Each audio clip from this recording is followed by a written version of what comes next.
January 5th, 1943.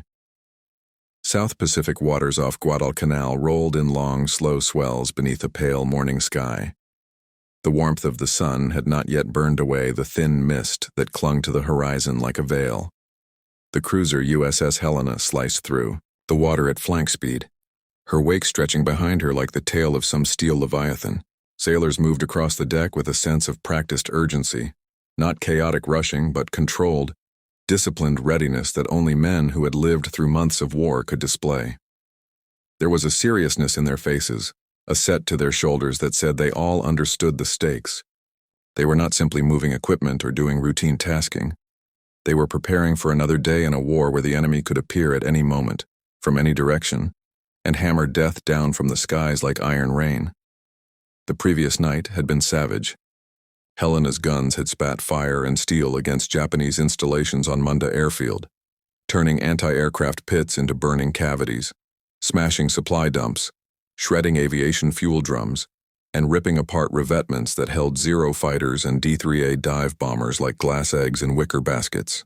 The ship's hull still trembled with the memory of the night's bombardment, and every man aboard expected retaliation.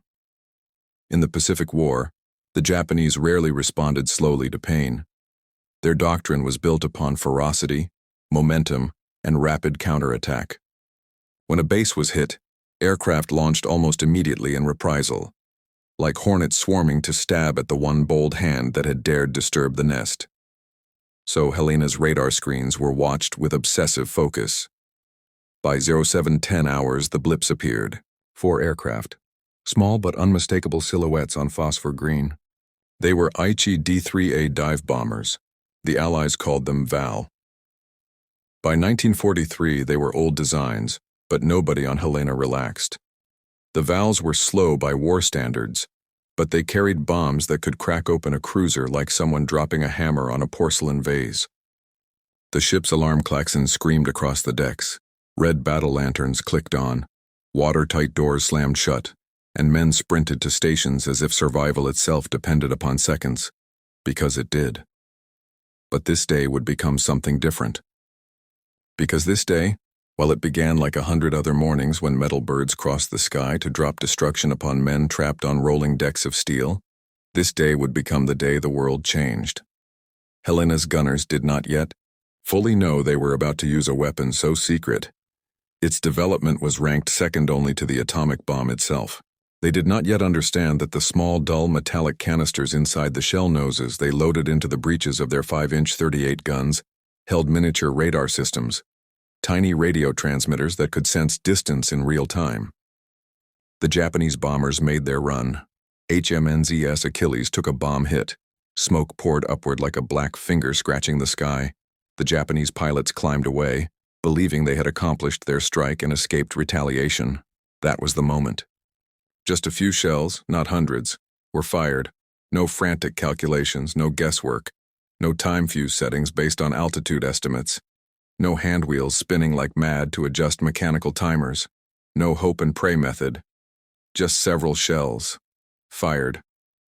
And then, in the distance, small flashes, tiny bursts of white light, almost like stars winked into existence in broad daylight. Then, fire. One bomber fell, then another. Helena's gun crews were stunned.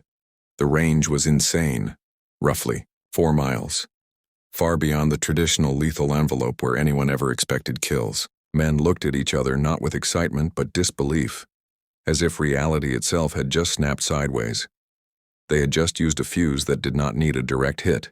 It detonated only when it sensed a target was close enough.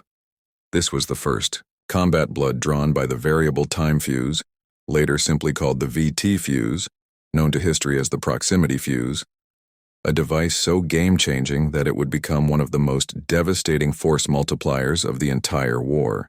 But to understand how a small electronic device inside an artillery shell could alter the trajectory of world conflict, we must go backwards. We must return to the years before this moment, to understand why the world needed this invention, and to understand why creating it seemed completely impossible. Because the story of the proximity fuse is not just engineering. It is desperation, fear, secrecy, risk, genius, and a long chain of failures that only finally formed success through stubbornness. Before 1943, anti-aircraft gunnery was almost a joke. Not because the men were unskilled. In truth, the gunners were some of the most disciplined, quickest-thinking, and mathematically minded sailors in any navy. But the problem was beyond human ability. Aircraft flew too fast. They maneuvered. They climbed and dove. They did not fly in straight, predictable lines like targets in a training manual.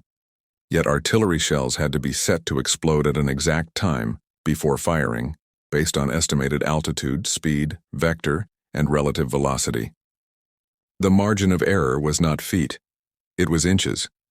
One miscalculation and the shell would explode harmlessly in empty air, the enemy humming past untouched. So navies fired thousands of shells, thousands, to kill just one plane. Sometimes 20,000 rounds, sometimes 50,000, sometimes in early British experience more than 100,000 per kill.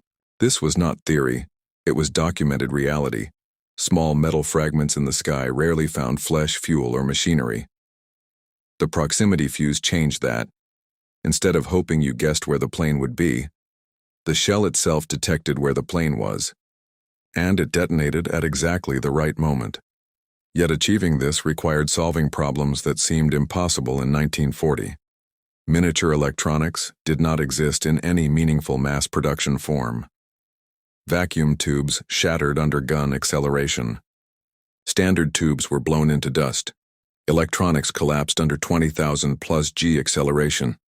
Batteries were too big. No material could cushion the tubes.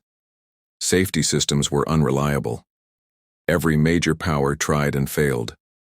Germany alone launched dozens of programs, acoustic, electromagnetic, electrostatic, all dead ends.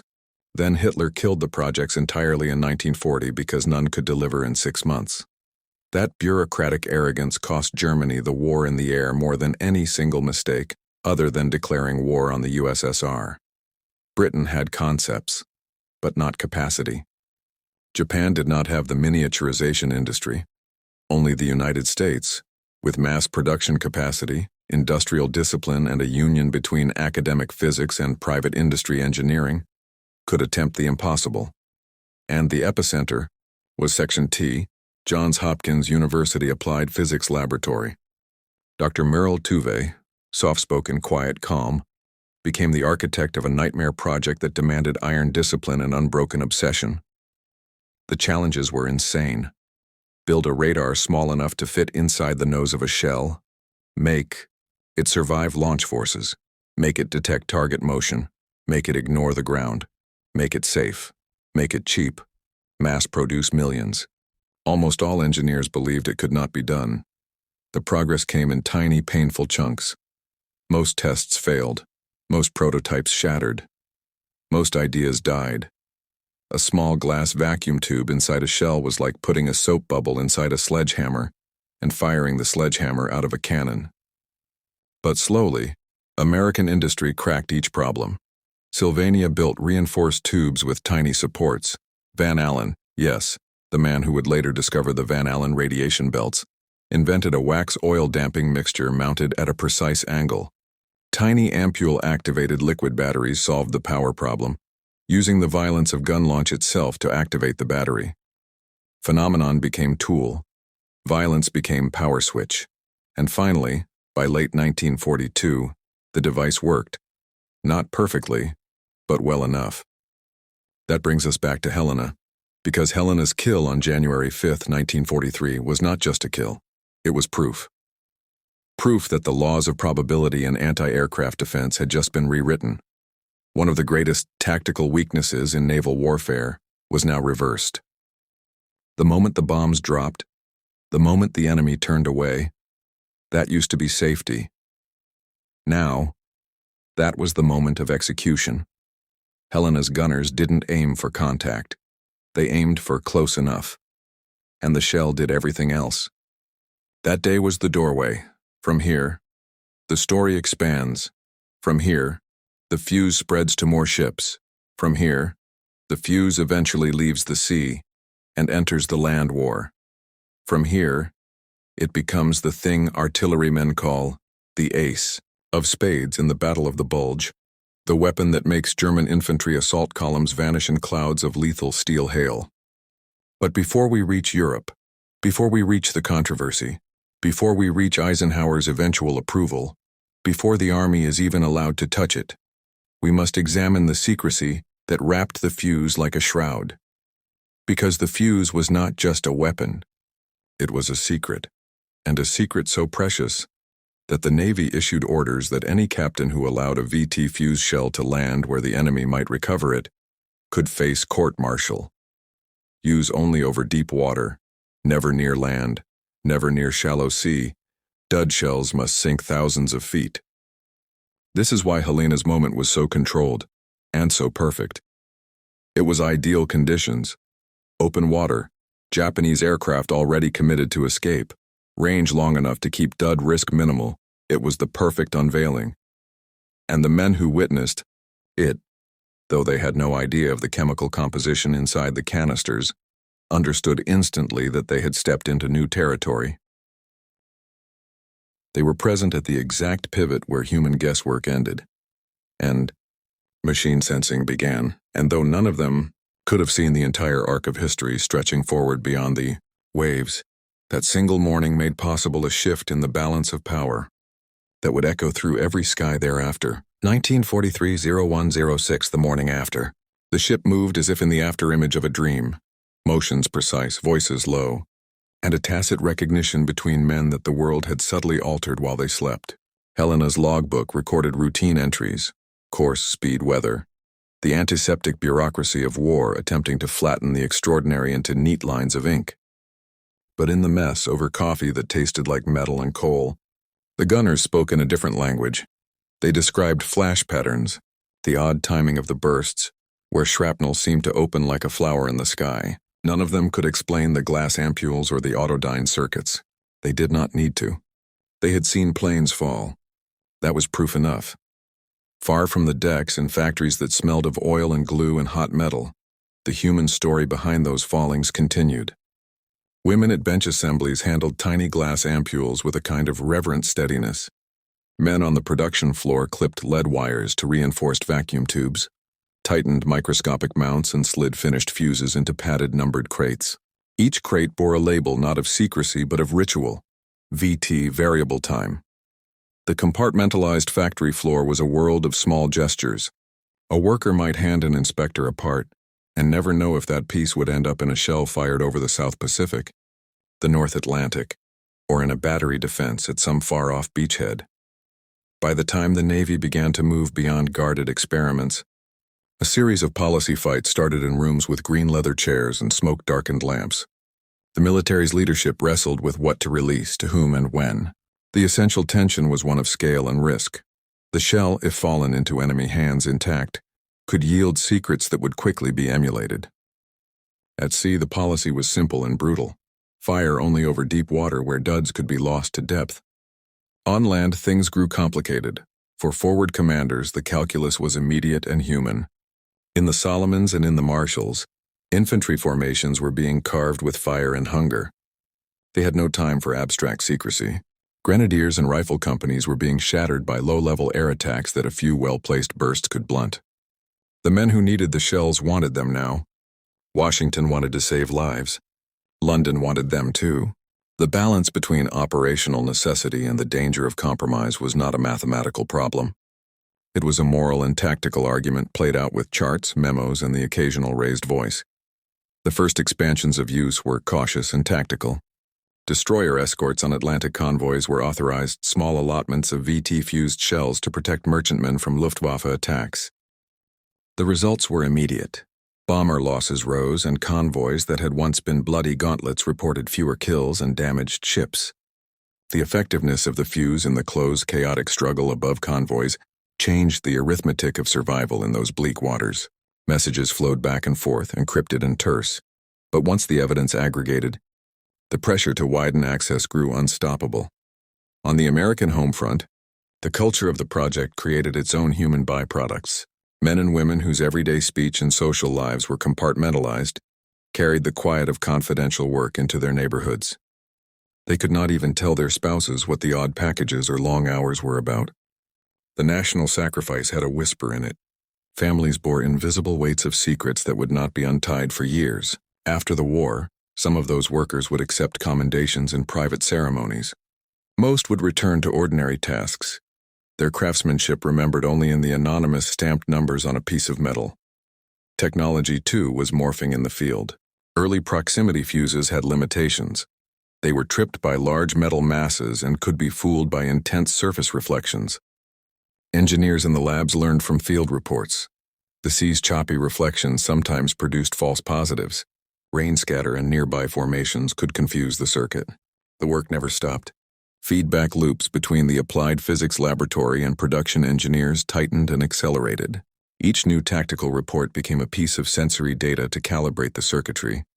A remark from a gunner, a recovered dud shipped back for analysis, a Marine's account of debris patterns on a landing zone.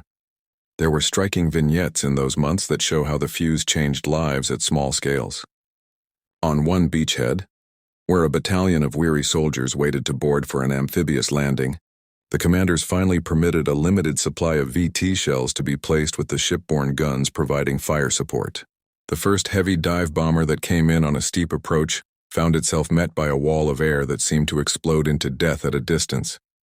Men on the beach who had imagined being cut down in swaths watched instead as the attackers burned and fell seaward. Supply landings that had once been 5 or 6 trips for a crate of rations were completed in fewer runs. Those saved minutes and sacks of flour mattered in ways that would collate into months and campaigns. Yet every advantage birthed new dilemmas. One incident illustrated the rawness of policy trade-offs.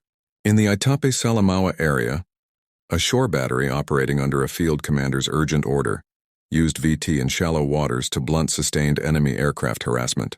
A dud was later recovered by enemy salvage in a portion of reef-lined lagoon that the commanders had assumed was secure. Enemy technicians, with the unwilling benefit of capturing parts, began experimenting. The recovery sparked a furious chain of telegraphed memos back to Washington, a reprimand, a rearguard of stricter directives, and then, slowly, an admission that total secrecy was impractical. Field needs in the calculus of lives saved forced policy to loosen in places where variables suggested the risk of capture was outweighed by the immediate human cost. The German and Japanese technological attempts were a lesson in the power of industrial base and patience. Germany, despite brilliant theorists and many experimental programs, had self-inflicted policy errors and strategic mistakes that prevented operational fuses from reaching mass deployment early on. Hitler's demand for near-term deliverables starved such longer-horizon innovations of attention. Japan lacked the miniaturization culture. Its vacuum tubes and industrial focus could not easily produce devices that would survive gun launching. What the United States could do was stitch together theoretical physics, materials science, and high-volume manufacturing under the pressure of wartime demand. That knitting was what made the difference. In the months that followed Helena's engagement, the fuse's presence altered doctrine. Anti-aircraft fire shifted from volumes calculated to saturate space to shaped salvos, intended to create lethal zones that averaged out the enemy's probability of survival. Gunnery schools reoriented curricula, teaching men to choreograph patterns measured in depth and density rather than pure time. Coordination between ship and shore batteries became more precise. Naval task force formations were adjusted with new expectations that lower rates of rounds expended could still deliver higher effective protection. Casualties began to fall in theaters where fuses were employed. Supply trains reached farther and faster. Where attrition had once seemed inevitable, commanders began to sense leverage. And yet, even as the fuse matured into doctrine, the personal cost and the moral fog remained. Scientists who had worked in near silence during the war sometimes visited forward units afterwards and met the men who had benefited from their work. They did not always find gratefulness untroubled.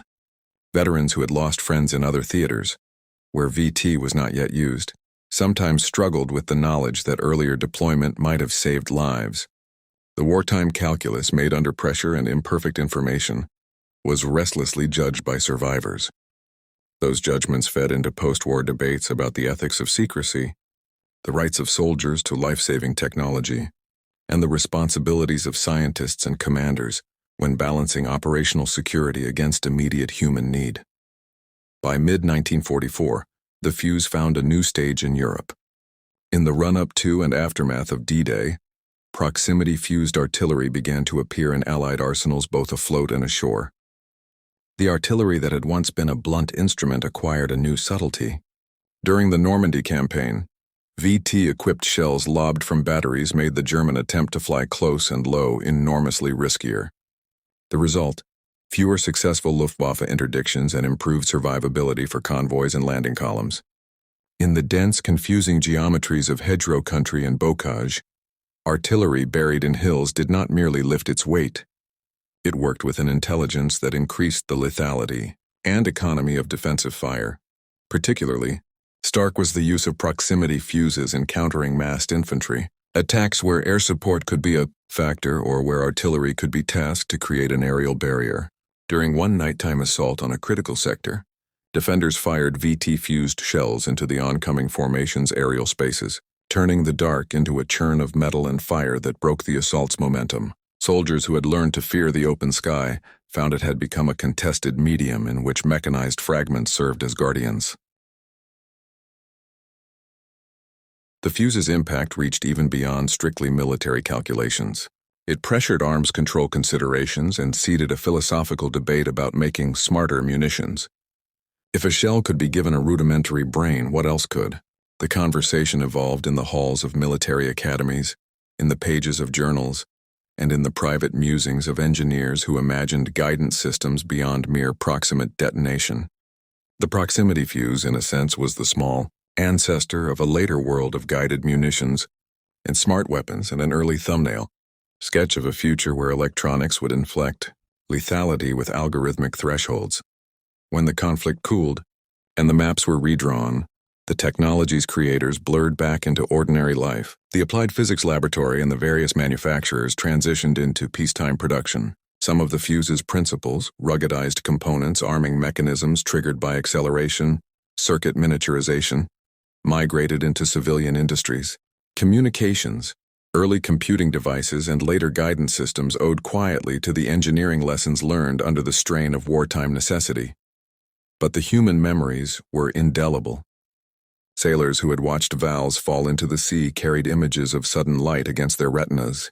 Infantrymen who survived landings because anti-aircraft arcs had been revitalized told stories in mess halls and family tables. Engineers who had welded fragile glass into hardened shells kept small private files in attics and drawers, notes and schematics that would later be archived and, in time, declassified. The narrative of the fuse became a thread in the larger tapestry of the war. Not the loudest, not the bloodiest, but one of those technical accelerants that subtly shifted chances and spared numbers of lives. In retrospect, the debate about when and where to deploy the VT fuse is not settled by statistics alone. It is an ethical puzzle about secrecy and necessity, competence and trust. It is easy, in peace, to argue that withholding a life-saving technique is indefensible. It is harder to hold that view in the full complexity of danger, where a single capture could allow the enemy to reverse engineer a technology and multiply it against your own people. Those tensions remain a lesson in the burdens of command, a judge in the dark weighing uncertain futures against very certain deaths. For Helena's crew, the war pressed on after the few miraculous detonations that morning. The cruiser steamed, resupplied, and returned to the attritive rhythm of patrols, bombardments, convoy escort, and occasional sharpened bursts of blood and salvage. The men who had watched the sky that January morning went on to other ports and other fights. Some remained in the Pacific to see island after island taken. Some would later be reassigned to protect convoys in the Atlantic's cruel months. The fuse remained a tool in an arsenal of many, and history recorded it as one among several decisive elements that tipped the scales of the conflict. Years later, historians and technologists would write pages and theses about how a tiny assembly of glass and metal altered probability curves and saved lives. They would measure kills per rounds, logistic efficiencies, and shifts in tactical doctrine. But in the telling most meaningful to those who lived it, the story narrows to small moments. A gunnery crew's half-whispered relief when an aircraft burned away from their ship. A sergeant's letter home noting that the sky's not as mean as it was. A factory worker clasping a completed fuse in gloved hands before shipping it into the night. The proximity fuse, for all its cleverness and classification, nested its significance in those human instances. As the last guns of the war fell silent and the process of rebuilding began, the world learned a double lesson. One was technical, that electronics and ruggedized design could be engineered to survive environments once thought impossible. The other was political and moral, that decisions to withhold or deploy technologies have ripple effects on lives and histories. The VT fuse sits between those lessons, a small device with outsized consequence. On the decks of Helena, a final winter after-action report was filed and tucked into the ship's records. Men wrote terse entries, signed with the flat dignity of officers and petty officers who had carried out their duty. Down below, boxes of VT fuses that had once been numbered in secret began the long fade into post-war ordnance catalogs, study papers, and eventually, the public record. Those little devices, born of wax, oil, glass, and ingenuity, returned in memory and manuscript to the world that had almost lost them to the depths. The story ends not with a single clean punctuation, but with a horizon line. Engineers returning to peacetime work, gunners learning new doctrines, families unraveling the tangle of secrecy at kitchen tables, and militaries learning that sometimes the smallest devices can change the shape of campaigns. For the men on Helena, and for the many others whose fates the technology touched, the history of the VT fuse is stitched into the ordinary fabric of days saved and tasks completed. It is a reminder that in war, invention can be both salvation and a question. A tiny, bright insistence against the darker sea.